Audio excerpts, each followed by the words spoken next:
after almost 20 years of coaching women through this exact thing. Motherhood isn't the end of your fitness journey.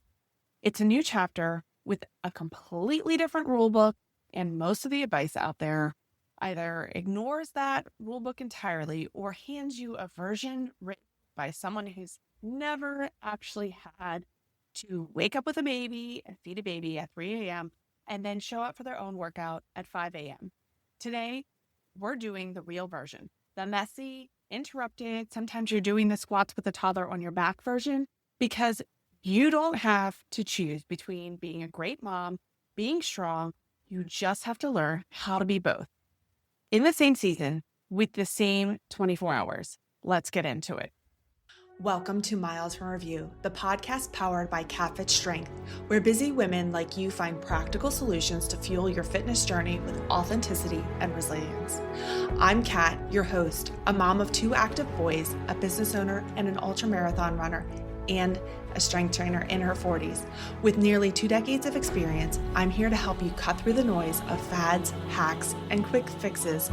This is a space where we celebrate womanhood and motherhood, all while building strength and resilience and reconnecting with you from a place of self-compassion and worthiness. Whether you're lacing up your running shoes to go out for a run, driving your kids to practice, or squeezing in a moment for yourself, I'm right here in the trenches with you. Let's dive in. Welcome back to Miles from Review. I am Kat. I'm your host. We're going to go over how do we do this? The biggest challenge that clients come to me with is they can never seem to maintain a fitness routine. They're thinking it is something wrong with them. They think they need to buy a special program, a special piece of a workout equipment, try different things. Where, as I said in the intro, most programs are not designed with the dynamicness that motherhood brings into your life. Whatever your titles are, whatever your 24 hours is looking like, most programs are not planned and designed and taught with the skills on how to integrate your fitness routine into your everyday life. And this is where I draw on my early part of my career in college coaching.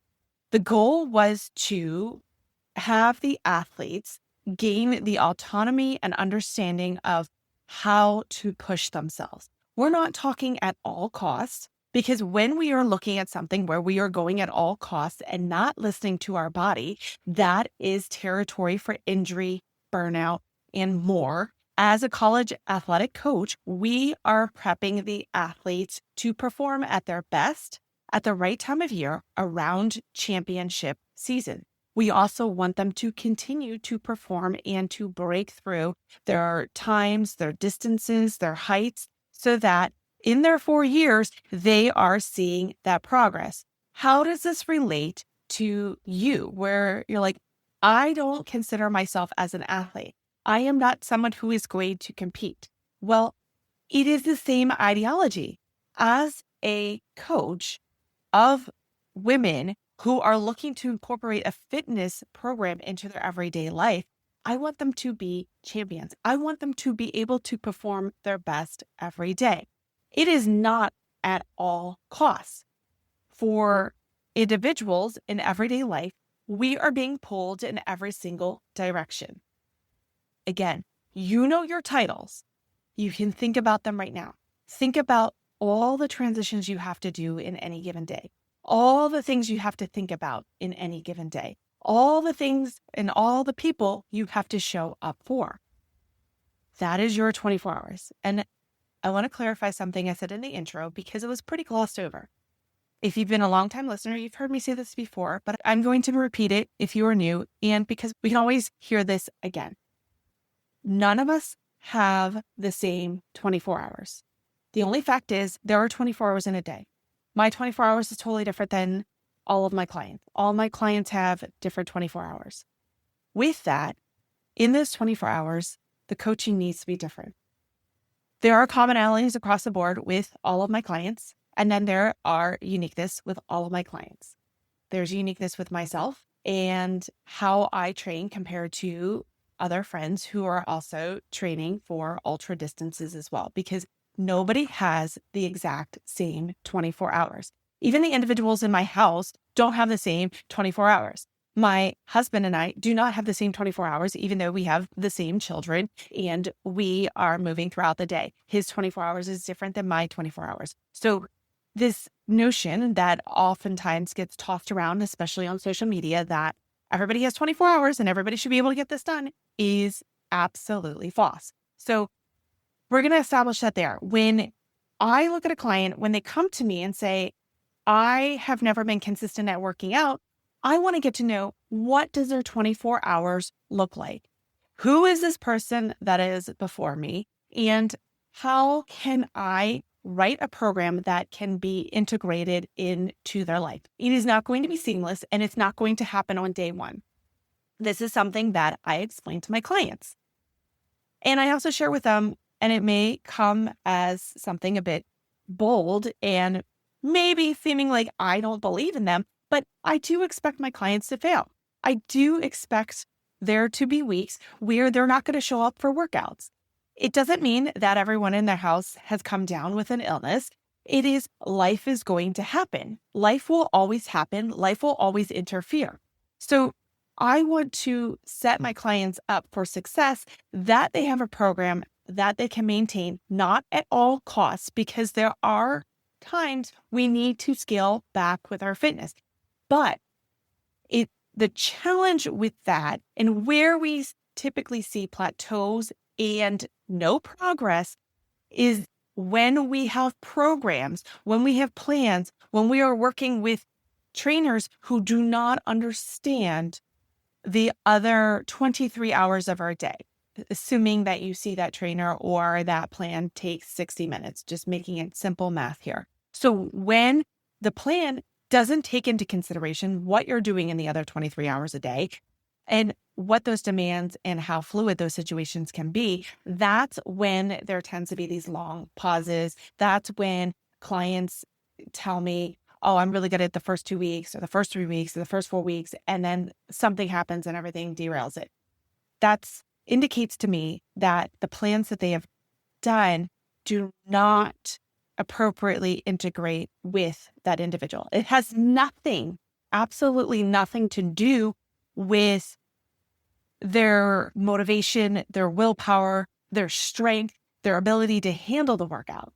I tend to argue that all of my clients can handle very intense workouts. If you are a mom and you have many hats, titles, your depth of resilience is big. You can handle a lot, and we need to bring that into our workouts. That does not mean you go from consistently lifting 10 pounds to now lifting 50 pounds.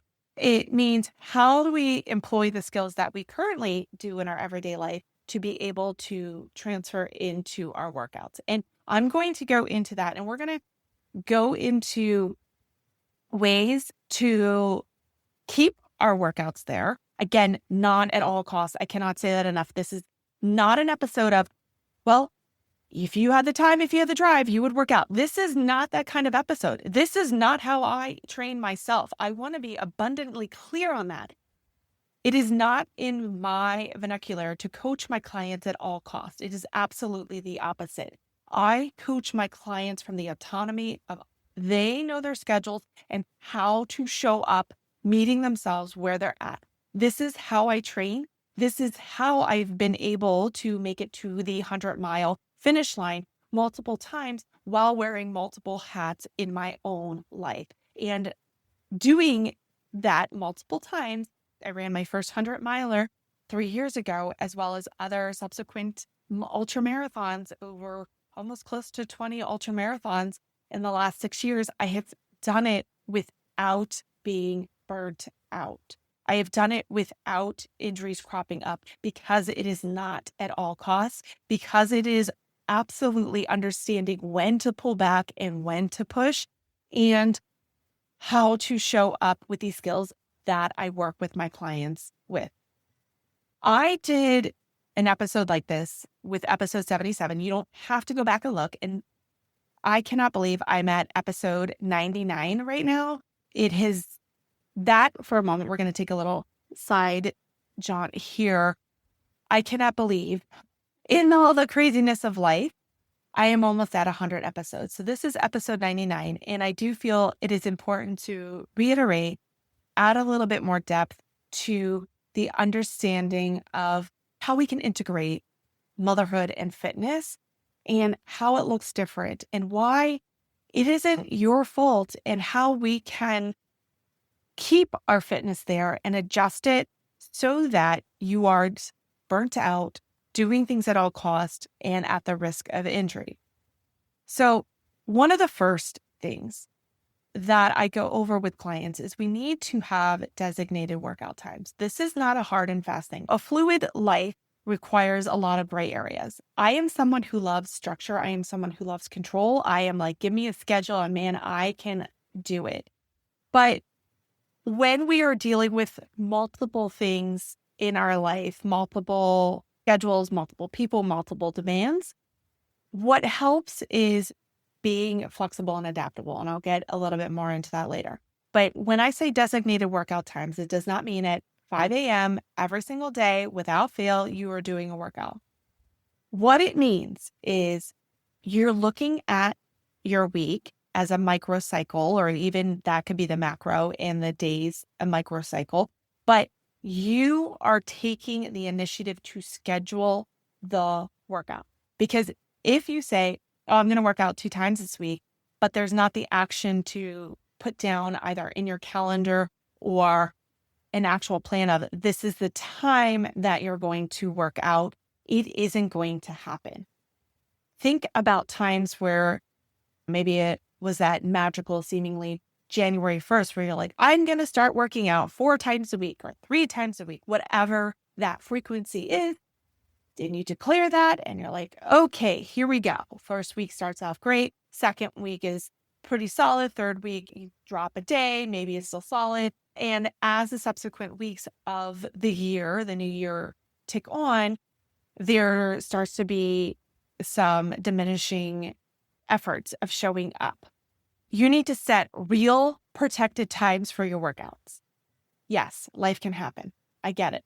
Now, when life happens, this is where we become a little bit more fluid.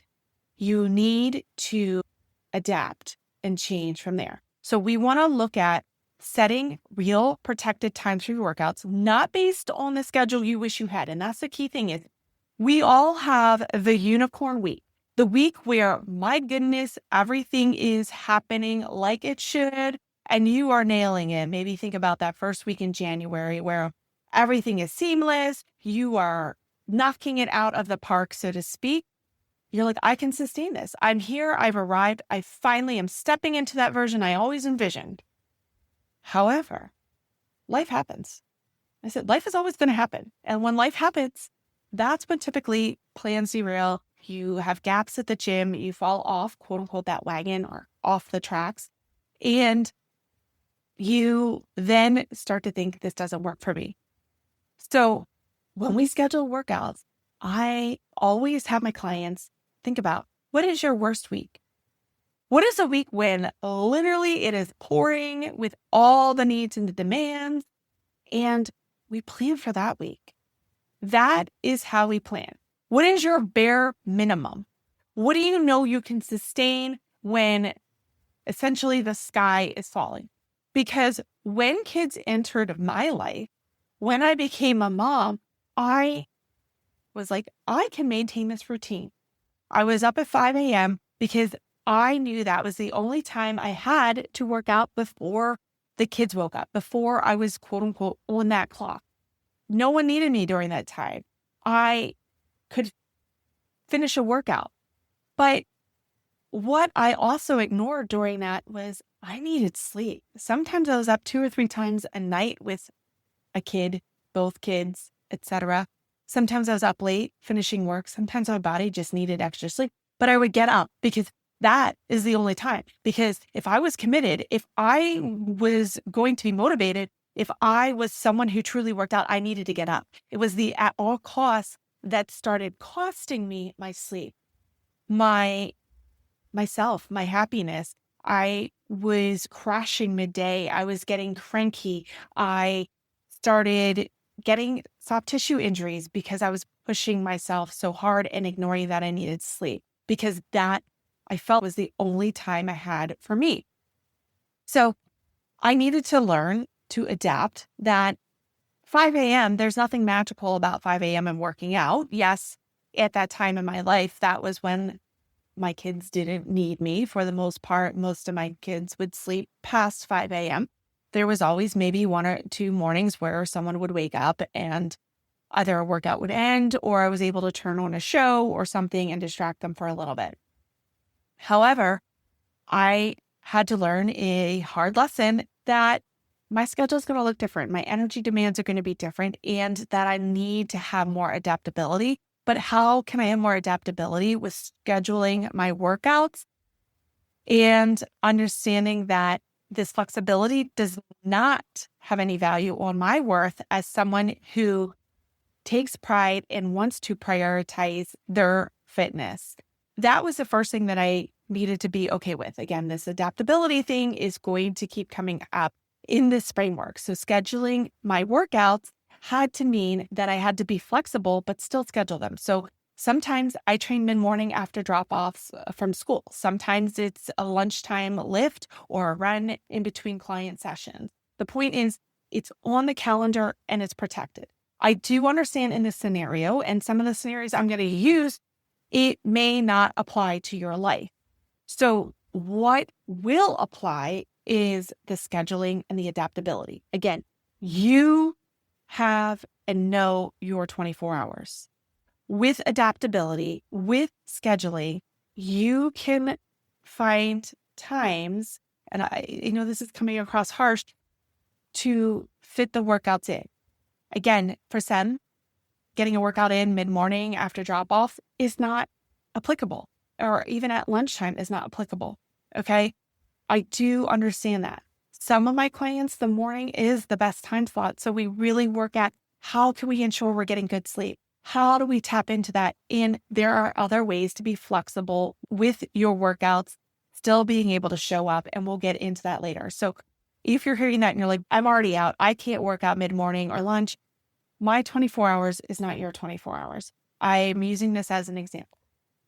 We want to stop just treating our workouts as something you get when there's leftover time.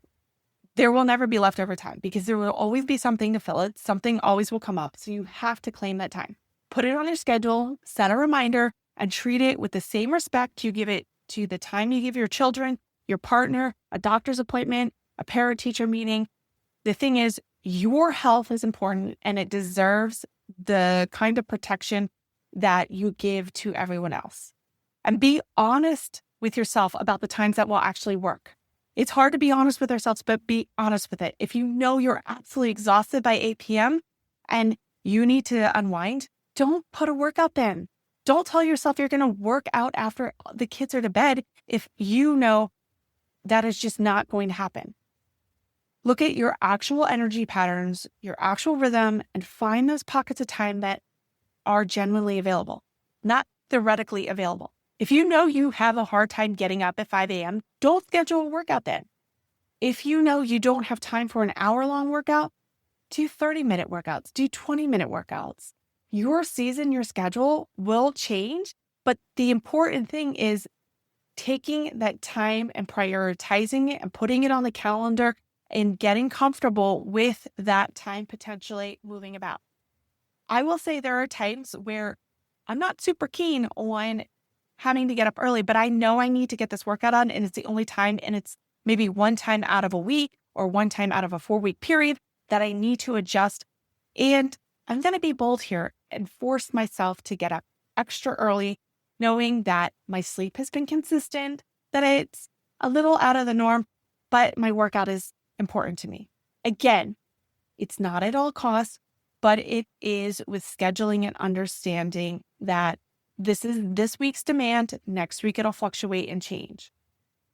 Number 2, divide and conquer. This is a big one. And I do understand, again, this is based on your situation, your setting. And I do understand not every person has a partner who may be able to help out. Some of my clients have partners that travel a lot. They also travel.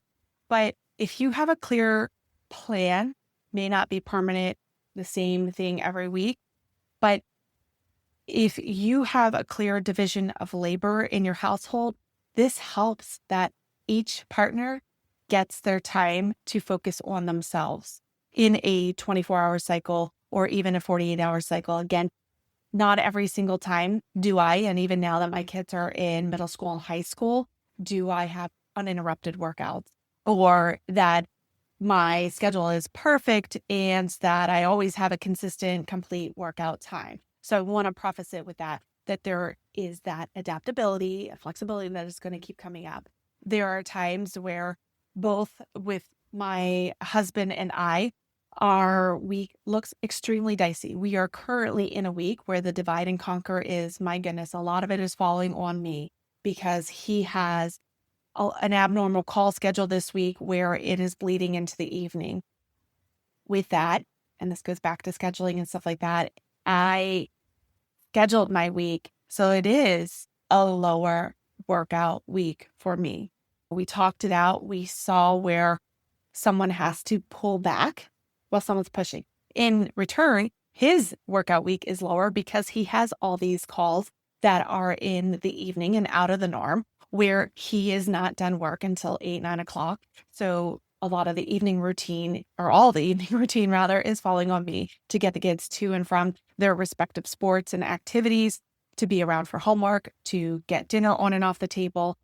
So that is where things are coming.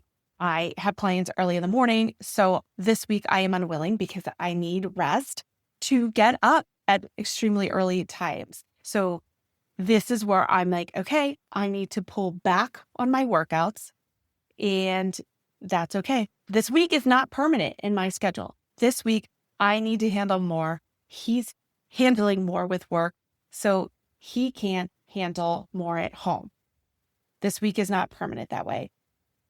So you're going to have to look at your schedule and look at the demands and see where can you divide and conquer. And I do understand in some seasons, a lot of the labor does fall on the default parent. And when my kids were little, a lot of it fell on me.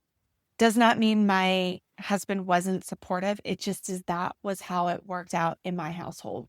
Look at where you can have the help, where you can work together. Your partner is a partner. It shouldn't be all on you. And I do have an episode coming up with a fantastic psychologist where we go into establishing boundaries and how to set up solid partnership and what this looks like, not just in the context of getting a workout in, but in the whole context of a relationship. And it is a really incredible conversation. Number 3, ditching the all or nothing trap. This is something that I've mentioned throughout this episode is we are done with the all or nothing. The all or nothing thinking sets you up for guilt, shame, and frustration. It is not a successful methodology to apply, especially to your fitness routine. Think about all or nothing. When you are showing up in that all or nothing context, it means I'm going to show up absolutely 100% or absolutely nothing at all. When we do that, it inevitably causes us to fall off that proverbial track. We're done with that. What we need to focus on is looking at what we can do that day. So you plan your workouts out on your schedule. Again, realistically understanding your schedule and what you can do. We have to be really honest with ourselves. It is okay to say at some point, I want to work out 6 days a week, or I want to work out 4 days a week or 3 days a week. But in reality, you may only have the scheduling capability with everything that you have going on, energy, capacity, accessibility, or assistance to get to 1 workout or 2 workouts, maybe even 3. But you have to know your schedule those workouts in there. You need to know what assistance you have with the resources around you, with your partner, with other outside resources that you might be able to have help support you in getting time for yourself. Then the all or nothing trap is what we need to ditch. We need to understand that if you have a 40-minute workout, but life happened, maybe your energy is just low and you have the capacity for a 10-minute workout, showing up for that 10-minute workout is a success. That it's not, I can't do 40 minutes or I don't have the energy for 40 minutes, so therefore I'm not going to show up. No, it's showing up with the understanding of what is the capacity I have today? What can I do today realistically? The all or nothing is I'm going to ignore my capacity, my scheduling, understanding, etc., and I'm going to force it or I'm not going to do anything. That prevents us from making progress. That causes plateaus. That also keeps us on and off that proverbial track, that wagon, however you want to frame it. So when we look at where am I at today? What can I do today? There is plenty of times where I have executed scheduling my workouts, planned around my workouts, employed the assistance with my husband where we did the divide and conquer. And then it comes time for my workout and maybe something comes up at last minute that desperately needs my attention and I need to cut it short. Or maybe I start my workout and my body is saying, absolutely not today. I listen to it, I scale back, I do what I need to, I adjust where I need to, and it keeps me showing up consistently within the frequency that works for my life at that season during that time for my goals. Again, this is something that you have to work on. It is bespoke to you. This is where the uniqueness of my clients come in. This is where I understand that maybe my clients may have a similar title. Maybe their kids may be in the same season of life. Maybe their home situation with partners is pretty much identical. However, they are still unique individuals. And number 4, be okay with missed and messy or interrupted workouts. If we only found success on an perfectly executed workout plan, the amount of people that would be able to find success would be extraordinarily small. You can still find success on a workout plan that looks messy. Again, that is how I make it to 100-mile finish lines. Are you curious about KatFit Strength? Well, KatFit Strength is designed to help you achieve your fitness goals with confidence and clarity.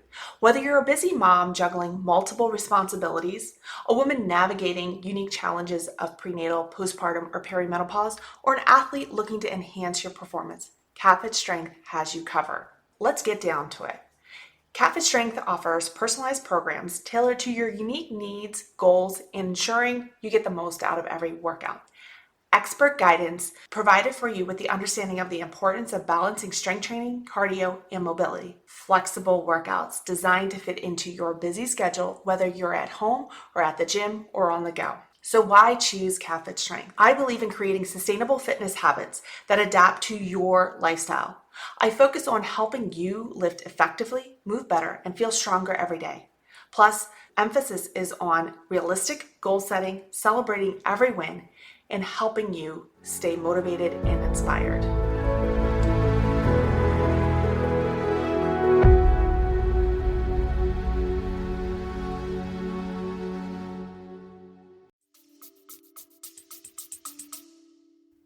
My training plans do not look pretty.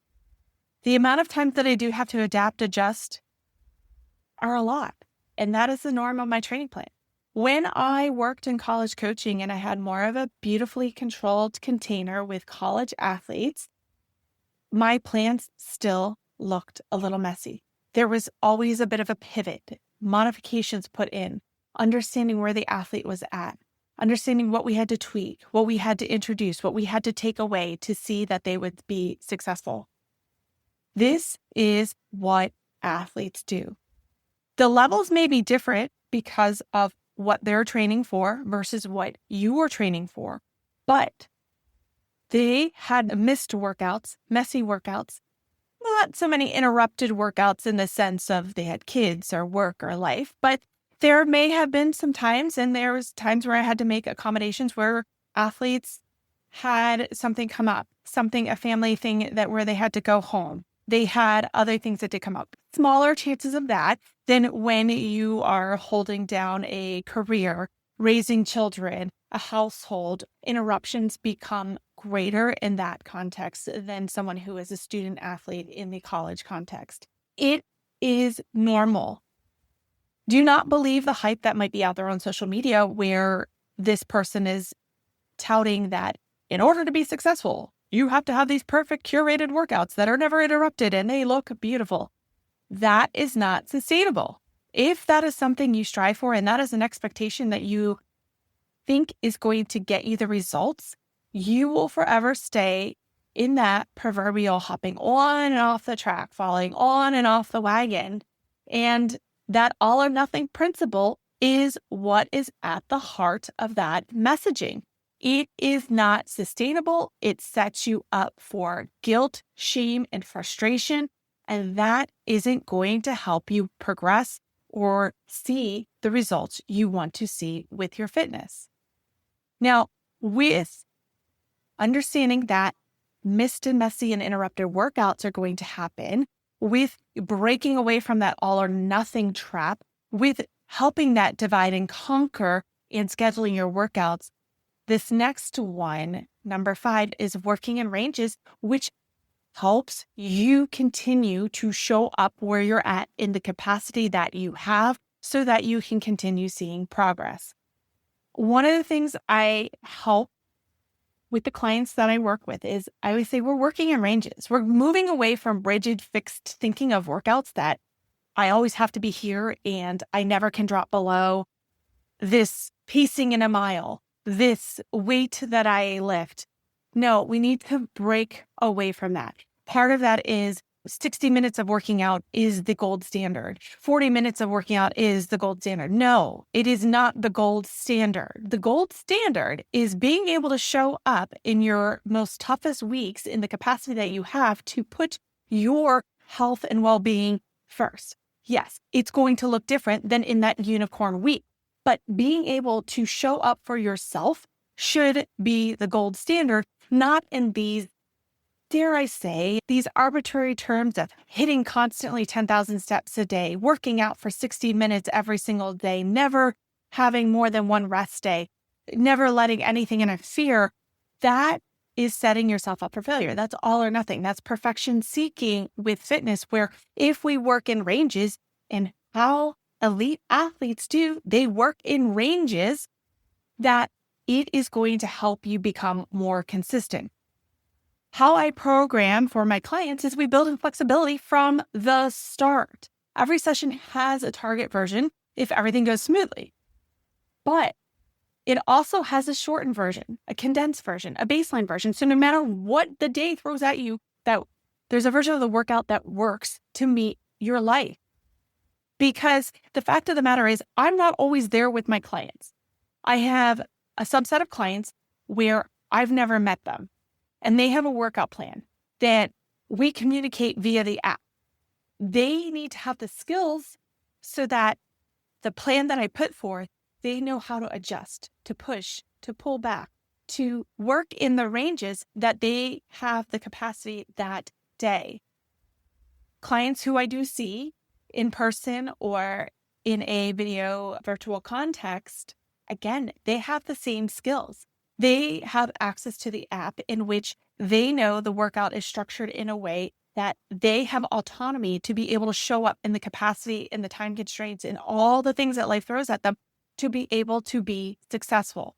Because this is what a lot of programming misses.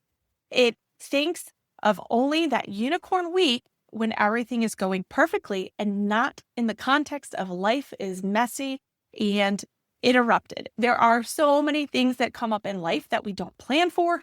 Our energy levels can be predictable, especially when we are entering that perimenopause, menopause timeframe, when we are in the young child, baby, toddler area where there's no guarantees your child's going to sleep. And then they grow up into teens and they want to have those hard conversations at 10 p.m. when you're like, I am so tired, but I need to be present. So life is unpredictable. So when we get comfortable working in these ranges, it allows us to have the autonomy, the freedom to still show up for ourselves, which is huge.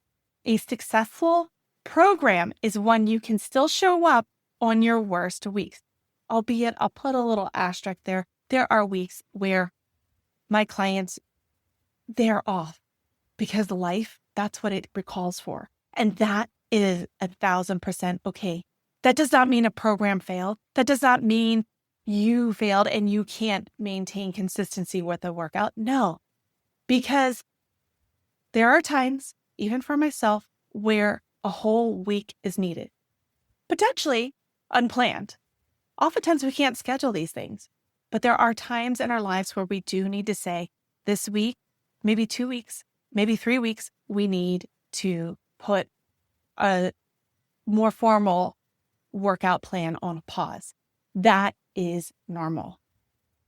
Even elite athletes have that too. You're human.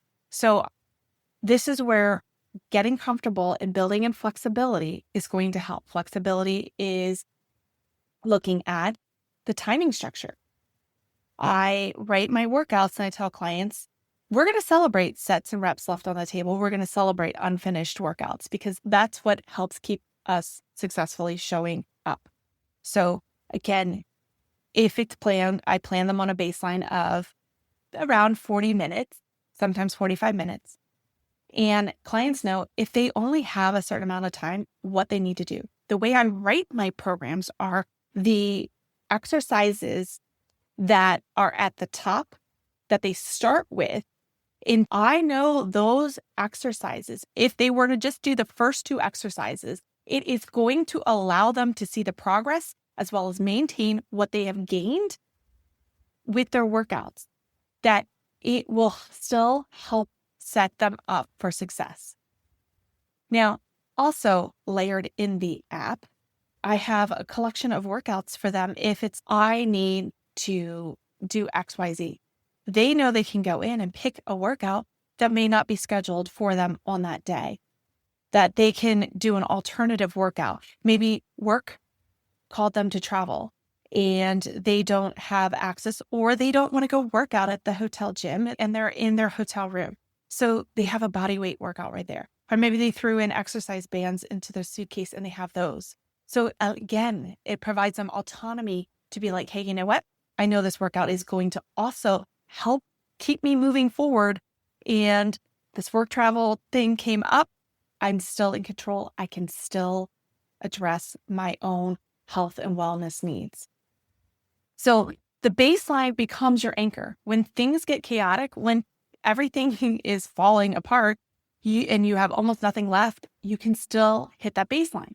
This is part of a well-structured program. This is something that is setting up clients for success. And this is how the whole programming and how I coach my clients with their programming to be able to keep showing up even in life's most chaotic moments.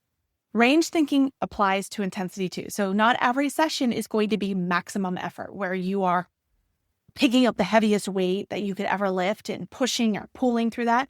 And some days you may have that energy to do that. And some days you need to maintain. And some days it's just move. All of it contributes. All of it matters. And all of it adds up over time in ways that like the rigid and the all or nothing thinking never will. That sets up for the constant stop, start, and feeling this guilt and shame around our fitness. Number 6, the season is huge. The season of life you're in can dictate your energy, your time. Seasons are not permanent. Your children don't stay babies forever. The chaotic mom taxi season will end. Pregnancy, postpartum, you're always postpartum. It changes. Pregnancies don't go on forever. And perimenopause, menopause is not, there is some leveling out with that. So looking at the seasons, this is going back to what can you do to set yourself up for success? What is realistic in this season? This is when I tell my clients that it's okay if they miss workouts. It's okay if sets and reps are left on the table, is because we're learning how to show up during these times. We're learning that there might be some seasons of surviving and there might be seasons of thriving. And how do we become comfortable with that flexibility? It feels abnormal because we are taught that when life gets crazy, we should be able to handle it all and there shouldn't be any push-pull. But the more we can learn that, okay, this is a time to push. And when I say it's not an all it costs things, or this is the all part of that all or nothing, it's not, okay, now we're going to do the most maximum amount of workout, make up for lost time. It's not that. It's, okay, we can turn up the intensity a bit, appropriate to the level in which we are at, not where we want to be, but where you are at now. And when a season of pullback comes into, I know I have this great foundation. I know that I have this good baseline, that on days in that season where I need to pull back, I might find energy levels are there or time capacity is there that I can push a little bit more in a season of pull. And that push in that season of pull is going to look different than in that season where you're having those unicorn weeks and you can really push and the energy is there and you're thriving. This stuff is not black or white. This is not the fun, sexy stuff you find on any social media. This is the stuff where it may feel hard and uncomfortable at first with clients when they are adapting to this. When they start to implement these skills, the integration of their workouts is incredible. They're finding they can do it. They were always the individual who is someone who prioritizes their fitness, their well-being, their health, and they are thriving even in times where they are surviving because they're able to pour into themselves, because they are able to have that consistency behind them and that looming shame and guilt thought of, oh, one day I hope to get there to be that person that can prioritize my health. But it's not in the all or nothing. It's not in the at all costs. It's not in the never interrupted, perfect, curated workouts. And this is where that mental battle comes in, which is hard. The mental battle of guilt, the mental battle of comparison, that voice that tells you not doing enough, not training hard enough, not disciplined enough, not consistent enough, that feeling everyone else has it figured out and you're the only one white knuckling it. That mental battle keeps you stuck. Not the actual circumstances you're in, not the real barriers in front of them. It's the story that you tell yourself about those barriers. When you get paralyzed by comparison, when you're overwhelmed by the gap between where you are and where you want to be, when you convince yourself that if you can't do it perfectly, you shouldn't do it all, that's when you stop moving. And when you stop moving, that's when you actually start to go backwards. Not because of the missed workouts, not because of the rough week, because you stopped trying altogether. Because the mental weight of it became heavier than the physical effort would have been. So I want you to hear this. And this comes from 2 decades of working in this industry. Progress looks completely different in every season. Sometimes progress is hitting new PRs in the gym, lifting heavier weights. Sometimes progress is maintaining your strength through a period of absolute chaos. Sometimes progress is continuing to show up when every part of you wants to quit. Trust me, it happens to me. Still, I have been an athlete for life, and there are times where I just want to quit, but I keep showing up. The goal is to stay in motion, even when it's small steps, even when it feels like you're barely moving, even when you look around and feel like everyone else is sprinting, because motion is what builds. Consistency over time is what builds, and the accumulation of small, imperfect, interrupted, good enough efforts, that is what creates strong, capable, healthy body and mind, not perfection, not intensity every day, just staying in motion. Before I close out the episode, I'm going to take 30 seconds and be direct with you. If you've been listening to this episode and thinking, I need this support in my life, I want to understand how to do this. This is what I do, and this is why I created my business. I work with women virtually or in person. Currently in person, I do have a wait list, but virtually, I am still accepting new clients. It's not a cookie cutter program. It's not here's a spreadsheet or here's an app. I will never see you again or talk to you. It's real coaching built around your actual life, your actual schedule, your actual season. If you've been trying to figure it out on your own and you just feel stuck and overwhelmed, it's not because you're failing. You have the capacity, you are strong, and you are someone who can do this. It might just mean you need someone in your corner. If you pop up to the show notes, book a call with me. I'd love to chat to see if this would be something that would be ideal for you. We're here. Episode 99. In a week, it'll be episode 100. This is something that I never thought would take. This is something that I never thought would grow. And when I look back, most in particular, not only just to the episode 77, when I talked about these things before, and I now have gone a little bit deeper into it, the messages that I receive from listeners, I am just genuinely grateful. Grateful that you are still here. Grateful that the community keeps growing. The listenership continues to grow, continues to show up. And I do hope that this is providing you with real, tangible action steps that you are able to implement. The reason why I wanted to start a podcast is because not only a greater reach than social media, it is a way for me to really do a deep dive where social media has limitations. It's a way for me to hopefully you feel closer to me in some regards, that you have access to me, whether or not you ever become a client of mine, that hopefully this is a way that you can take action to help prioritize your own health and well-being. And if you take one thing from this episode, let it be this. You don't have to do it all to be able to do it right. And motherhood isn't something that happened to your fitness journey. It's a new chapter with different roles, different challenges, and if you let it, different opportunities to show yourself what you're actually made of. The rules are different now. The approach has to change. And what worked before may not work right now. And that's not a failure. That's just the next version of yourself trying to figure it out. Thank you so much for listening to this episode. If this has resonated with you, share it with another mom or a woman who needs to hear it. And better yet, follow the show. Leave a review. This helps other women like yourself who are looking for real, tangible information to be able to continue growing and prioritizing their own health and well-being. I'll see you next week on episode 100, and it's going to be something special. Thank you for tuning in to Miles from Review, powered by KatFit Strength. If this podcast inspires you, don't keep it for yourself. Hit follow or subscribe to stay updated on the new episodes, and leave us a review to help more women and moms discover this space. Your feedback fuels this podcast, and I'd love to hear what's working for you or what topics you want to dive into next.